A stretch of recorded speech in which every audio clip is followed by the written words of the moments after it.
Hello, classes. This is welcoming you all back to a chapter that is welcome back to नया chapter है chapter number 6 that is the parliamentary system, legislature and executive.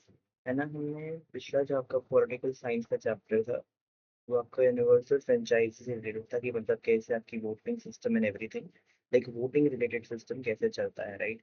अब इस system में sorry इस chapter में हम उसके आगे का सिस्टम यानी कि पार्लियामेंट के लिए लोगों को अपने लोगों ने इलेक्ट किया था वोटिंग में। अब after electing what all work they are going to do उसमें सारे चीजें जो उतना भी चीजें हैं their duties their things their working and everything वो हम इसमें इस चैप्टर में पर्टिकुलरली इस चैप्टर में देखेंगे।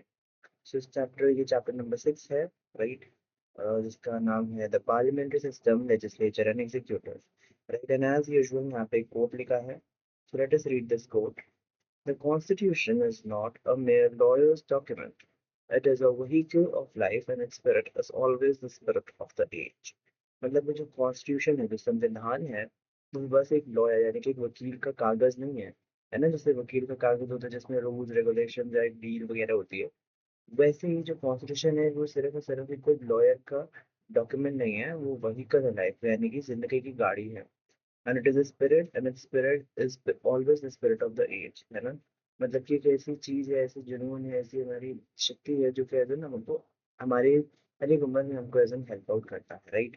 तो मतलब जो कॉन्स्टिट्यूशन है जो संविधान है बस कोई भी ऐसे किसी भी वकील का कागज नहीं है। ये जिंदगी की गाड़ी है जो जिंदगी को आगे लेके जाती है ना right? क्योंकि constitution with the help of constitution you can progress, you can have kind of more movement in your life, right? Not as कि आप इधर से उधर जा रहे हैं like not in that like progress like success like discipline, all right? You see there is a quote this is written by this quote was said by Aladi Krishnaswamy Iyer in November 1949 in the Constitution Assembly debates. As usual, we are here with the big questions. So this may be big questions there. So let us see. There are four big questions. So let us take it particular one by one. Okay. First is what is India's parliamentary system and how is it structured? तो India का parliamentary system कैसा है और इसका क्या structure है। So firstly let us see that right. So what is India's parliamentary system and how it is structured. So India जो है वो आपका एज एन पार्लियामेंट्री सिस्टम उसका क्या है डेमोक्रेसी है। तो उसमें जो लोग हैं वो अपने रिप्रेजेंटेटिव वो अपने उम्मीदवार चुनते हैं यानी कि जो उन्हें रिप्रेजेंट करे। ठीक है। अब जो पार्लियामेंट होता है उसमें आपका एज एन प्रेसिडेंट होता है लोकसभा होती है राज्यसभा होती है अपर हाउस लोअर हाउस कह लीजिए है ना। और जो भी पार्टी आपका पार्टी या एक साथ दो तीन पार्टियां मिलके जो भी लोकसभा में राइट लोकसभा में मेजोरिटी शो करते हैं लोकसभा में मेजोरिटी बनाते हैं है ना। वो आपका गवर्नमेंट बना सकते हैं। ओके। मेजोरिटी मतलब कि सबसे ज्यादा जैसे अगर मैं कहूँ ना 100 में से मुझे 50% 50 से ऊपर चाहिए मैं वो नहीं कह रहा हूँ। मुझे चाहिए लेट्स से अगर 100 में से बहुत सारी पार्टियां हैं है ना there are many many many parties. अब उस 100 में से let's say 42% is the highest जो कोई पार्टी बना रही है राइट। अब वो 42% is a majority. But what if let's say 38% एक पार्टी बना रही है और उसने कोalition के साथ एक 5% and 2% के साथ present they have did what उन्होंने हैंडशेक कर दिया लाइक 42% मैंने कहा था शायद। सो 42 में अगर आप 38 कर रहे हैं 38 plus 2 that is again 40 and 40 plus 5 is 45। तो 45% मेजोरिटी बना रही इनकी कोएलिशन की जो सरकार है इनकी गठबंधन की जो सरकार है उन्होंने जो अलायंस बनाया उनसे जो सरकार है वो मेजोरिटी फ्रेम कर रहा है। तो मेजोरिटी मतलब कि सबसे ज्यादा नंबर के जो आते हैं सीट्स वो।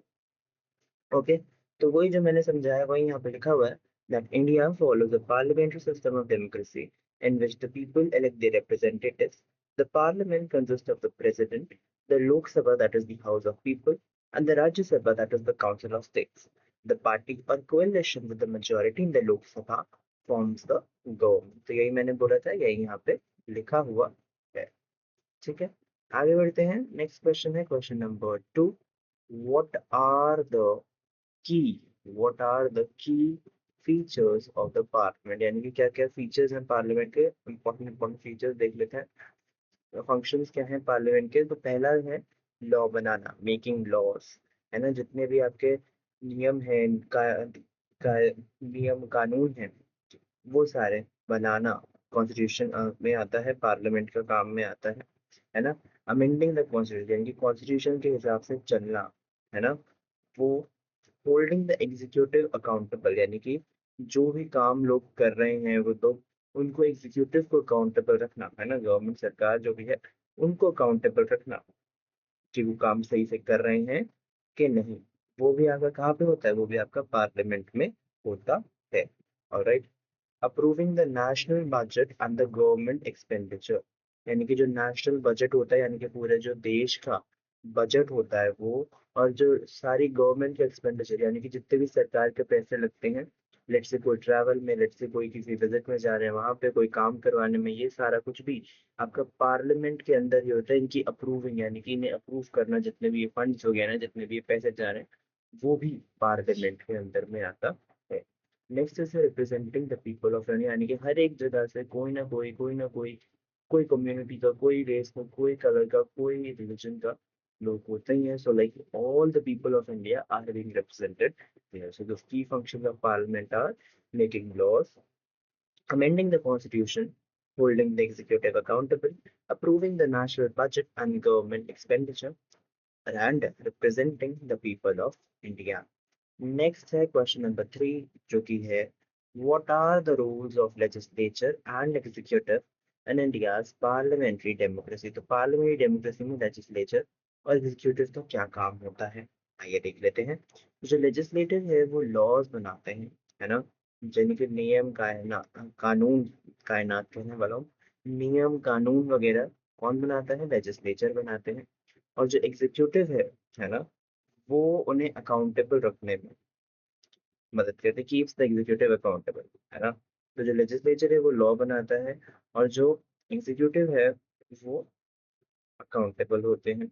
जो एग्जीक्यूटिव है वो जितने भी लॉज हैं इम्प्लीमेंट करते हैं, उन्हें एज एन फॉलो करवाते हैं, है ना, सरकार चलाते हैं और ये इंश्योर करते हैं कि जितने भी लॉज हैं सारे अच्छे से निभाए जाए, राइट। तो मतलब कि जो लेजिस्लेचर है वो सारे लॉज बनाते हैं और जो सरकार है, जो एग्जीक्यूटिव है वो अकाउंटेबल होती है उनके लिए, अपने एक्शंस के लिए, अपनी चीज़ों के लिए। वो अपने जो लॉज उन्होंने बनाए हैं मतलब वो उनको इम्प्लीमेंट करवाती हैं, सरकार वगैरह चलाते हैं जो उनके एज यूजुअल चलती है ना, और बाकी जितने भी लॉज हैं उनको प्रॉपरली इन्फोर्स करवाते हैं। ओके, नेक्स्ट क्वेश्चन देख लेते हैं, क्वेश्चन नंबर 4।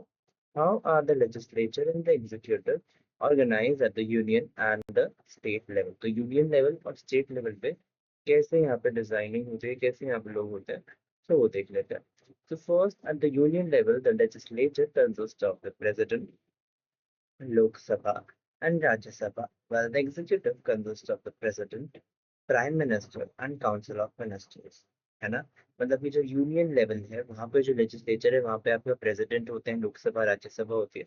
और वहीं अगर हम एग्जीक्यूटिव में देखें, है ना, एग्जीक्यूटिव आपके में president, prime minister and council of ministers आ जाते हैं। ठीक है, तो यूनियन लेवल यानी कि एज एन ऊपर वाले लेवल में आपके लेजिस्लेचर के अंदर में कौन कौन आ गए, प्रेसिडेंट, लोकसभा, राज्यसभा, और एग्जीक्यूटिव की पावर में कौन आ गए, प्रेसिडेंट, प्राइम मिनिस्टर, और जितने भी यूनियन मिनिस्टर कह लीजिए, कैबिनेट मिनिस्टर कह लीजिए, काउंसिल ऑफ मिनिस्टर्स कह लीजिए, एक ही बात, है ना। उसके अलावा अगर हम स्टेट लेवल की बात करें, यूनियन लेवल काइंड ऑफ पूरा उसका, स्टेट लेवल की अगर हम बात करें तो स्टेट लेवल में आपका जो लेजिस्लेचर है वो आपका किसमें, वो क्या कौन कौन होता है उसमें। तो उसमें जो लेजिस्लेचर में होते हैं वो होता है गवर्नर और स्टेट लेजिस्लेचर, है ना, वो प्रेसिडेंट के अंदर में काम करते हैं, if I'm not wrong। तो जो उनके लेजिस्लेचर के अंदर में कौन आते हैं, गवर्नर और स्टेट लेजिस्लेचर। वाइल जो एग्जीक्यूटिव है उसके अंदर आपके गवर्नर आ जाते हैं, अगेन चीफ मिनिस्टर आ जाते हैं एंड काउंसिल ऑफ मिनिस्टर्स आ जाते हैं। देखिए प्रेसिडेंट जो है आपका यूनियन लेवल में लेजिस्लेचर में भी आ रहा है, एग्जीक्यूटिव में भी आ रहा है। सेम वे अगर हम स्टेट लेवल की बात करें तो गवर्नर भी आपका लेजिस्लेचर में भी आ रहे हैं और एग्जीक्यूटिव में भी आ रहे हैं। ओके, सो वही बात है, दोनों चीज़ों का बताने का मतलब मकसद ये है ताकि आपको समझ में आए, और ये आपको थोड़ा एक और तरीका होगा कि आपको एक चीज़ याद रह जाएगी, है ना। तो यूनियन लेवल में आपको जो लेजिस्लेचर है वहाँ पे आपका प्रेसिडेंट, लोकसभा, राज्यसभा, एग्जीक्यूटिव में president, prime minister and council of ministers. Whereas and state level आपका लेजिस्लेचर में है गवर्नर और स्टेट लेजिस्लेचर, और वहीं एग्जीक्यूटिव में आपका governor, chief minister and council of ministers. Okay, so या दैट्स इट। इसके बाद का जो है दैट इज योर इंट्रोडक्शन, वो हम अपना नेक्स्ट क्लास में करेंगे, but will just see this. The grade 8 students from Nalanda Vidyalaya were on a school trip to Delhi. Usha, Sukhvinder, Anjali, John, and Farida were especially excited to visit the new Parliament building. है ना? तो ये लोग parliament building देखने आए थे। तो यहाँ पे ये कह रही हैं, इट इज नॉट स्क्वायर और round, it is like a soft triangle. Soft triangle मतलब कि ट्राइंगल जैसे तीन कॉर्नर होते हैं, सॉफ्ट ट्राइंगल मतलब कि जो ऐसे नुकीले नहीं है, ऐसे हैं। Okay, so it is like a soft triangle. और इनकी मैम क्या बोल रही है? इनकी मैम बोल रही है the three sided design reflects balance, inclusivity and purpose. है ना, मतलब कि ये सबको ये शोकेस कर रहा है। प्लस इसका जो ग्रीन कंस्ट्रक्शन है, मैम बोल रहे हैं it is also use green construction cutting electricity use by 30%, यानी कि ग्रीन कंस्ट्रक्शन बनाया है, यानी कि ज्यादातर जो ग्रीन रेज का इस्तेमाल किया गया है, जैसे कि आपकी जो इलेक्ट्रिसिटी है उसको 30% कम यूज किया जाता है ना। Inside they saw walls decorated with carvings, peacock, lotus, tribal art, temple patterns and freedom fighters, है ना। तो जब वो लोग अंदर गए तो उनको ये सारी चीजों को दिखा, और इसमें से वो लोग कहते हैं कि it feels like a museum of India, जैसे इंडिया का जैसे म्यूजियम होता है ना, बहुत चीजें आपको दिखती हैं, तो वैसे ही यहाँ पे चीजें आपको पार्लियामेंट के अंदर में उनको दिखी, right. So it is kind of what, it is kind of a museum of India, right. आगे अगर हम देखेंगे, सो यहाँ पे आपको एक दिख रहा है द अशोकन एम्बलम, राइट, उन्होंने वो अशोक देखा। एंड यहाँ पे लोग बात कर रहे हैं the last this new building houses so many ancient symbol, यानी कि जितने भी पुराने पुरानी चीजें हैं, पुराने पुराने सिंबल्स हैं, उन सबको यहाँ पे दिखाया जा रहा है, राइट। और उसी में उनकी मैम कह रही है exactly democracy must look ahead but never forget its root, मतलब डेमोक्रेसी को आगे बढ़ते रहना चाहिए, बट अपनी जो रूट्स है, अपनी जो जड़ें हैं, वो कभी भूलनी नहीं चाहिए, राइट। तो ये बहुत इंपॉर्टेंट बात कही है मैम ने। जो जो जो आपका जो नेक्स्ट टॉपिक है दैट इज योर इंट्रोडक्शन, वो हम अपनी नेक्स्ट एपिसोड में करेंगे। For today this much only, जिसमें हमने बिग क्वेश्चंस करे और एक छोटा मोटा सा चीजें पढ़ी। ठीक है, that's it for today guys, will meet you all very soon with the next episode of this particular chapter. तब तक के लिए बाय बाय, टाटा।